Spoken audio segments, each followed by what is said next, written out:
एक बार की बात है, एक बहुत बड़ी आर्ट गैलरी ने कॉन्टेस्ट डिक्लेयर किया। उसमें उन्होंने अनाउंस किया कि जो भी पेंटर पीस को डिपिक्ट करने वाली वर्ल्ड की सबसे अच्छी पेंटिंग बनाएगा, उसको $10 मिलियन का इनाम मिलेगा। यह बात पूरी दुनिया में फैल गई और पूरी दुनिया से हजारों पेंटर्स ने अपनी अपनी पेंटिंग भेजी उस कॉन्टेस्ट में पार्टिसिपेट करने के लिए। उन हजारों पेंटिंग्स में से जो इस कॉन्टेस्ट के जजेस थे, उन्होंने फाइनली 100 पेंटिंग्स को शॉर्टलिस्ट किया और उन 100 पेंटिंग्स की एक एग्जीबिशन लगाई। उस एग्जीबिशन में इन सारे पेंटर्स को तो इनवाइट किया ही किया, साथ ही साथ मीडिया वाले भी बैठे हुए थे और मीडिया वालों के साथ हजारों लोगों की भीड़ भी जमा थी।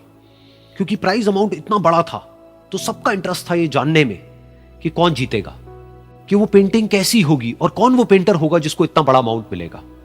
फाइनली वो दिन आ ही गया। वहां पर सारी ही पेंटिंग्स देखने लायक थी और एक से बढ़कर एक थी। उसमें से कुछ पेंटिंग्स थी जहां पर सबसे ज्यादा भीड़ थी। जैसे एक पेंटिंग थी जहां पर एक बिल्कुल साफ पानी की नदी बह रही थी, जिसके पीछे कुछ पहाड़ थे, उसके ऊपर बर्फ जमी हुई थी और पीछे से सनराइज हो रहा था।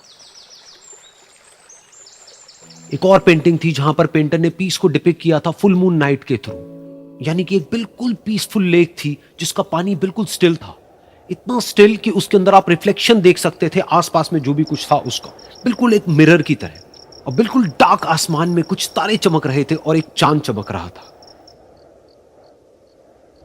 उसके अलावा एक पेंटिंग थी जिसमें बिल्कुल सफेद बादल थे, नीला आसमान था और बिल्कुल हरी हरी घास थी।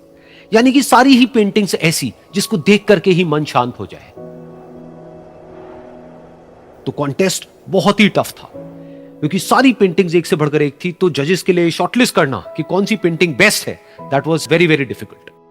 लेकिन वो मोमेंट आ ही गया जब जजेस ने अपना माइंड मेकअप कर लिया और एक पेंटिंग को इन सारी पेंटिंग्स में से सिलेक्ट कर लिया और उस पेंटिंग को एक बड़े से कर्टेन के पीछे रख दिया। सामने वो सारे पेंटर्स बैठे हुए थे, मीडिया वाले थे और हजारों लोगों की भीड़ थी। सबकी क्यूरियोसिटी बढ़ती चली जा रही थी क्योंकि अमाउंट बहुत बड़ा था। लेकिन जैसे ही वो पर्दा हटा और सामने से सबने उस पेंटिंग को देखा तो सब हैरान रह गए। सब एक दूसरे की शक्ल देखने लगे। किसी को कुछ समझ नहीं आ रहा था कि एक्चुअल में हो क्या रहा है, क्योंकि वो पेंटिंग जो वहां पर दिख रही थी वो दूर दूर तक शांति को डिपिक्ट नहीं कर रही थी। तो सबको लगा कि शायद उस आर्ट गैलरी से कोई गलती हुई है या जजेस से कोई गलती हुई है और किसी गलत पेंटिंग को वहां पे रख दिया है। तो कुछ पेंटर्स एक साथ गए, जाकर के उस आर्ट गैलरी के ओनर से मिले और जाकर के उससे पूछा कि क्या ये कोई गलती है, गलती से कहीं कोई गलत पेंटिंग तो आपने वहां पे नहीं रख दी है।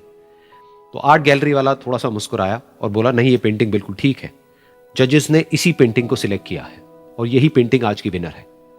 सारे पेंटर्स ये जवाब सुन करके गुस्से से भर गए और सबने मिल करके रिवोल्ट कर दिया। और ये देख करके सारे मीडिया वाले अपनी अपनी जगह से खड़े हुए और भागते हुए गए उस आर्ट गैलरी के ओनर के पास में और अपने अपने माइक्स उनके मुंह के आगे कर दिए।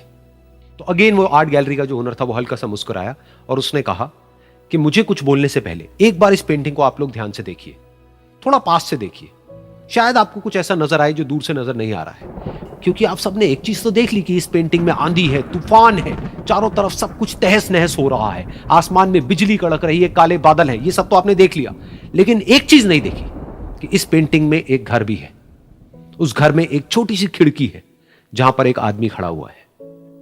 ध्यान से जाकर के देखिए, वो जो आदमी खड़ा हुआ है और बाहर देख रहा है उस घर से, उसके चेहरे पर कोई डर नहीं है, बल्कि एक हल्की सी मुस्कान है, एक ठहराव है, एक सुकून है। और यही है शांति का असली मतलब।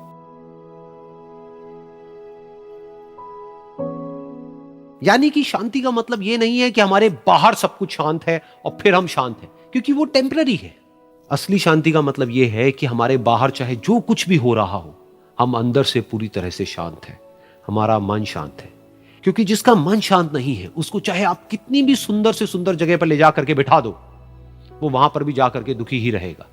लेकिन दूसरी तरफ से जिसका मन शांत है, उसके बाहर चाहे कुछ भी हो रहा हो, चाहे मौसम कैसा भी हो, चाहे उसके आसपास में सब कुछ तहस नहस हो रहा हो, तूफान हो, लेकिन वो अंदर से बिल्कुल शांत रहेगा। और यही है शांति का असली मतलब।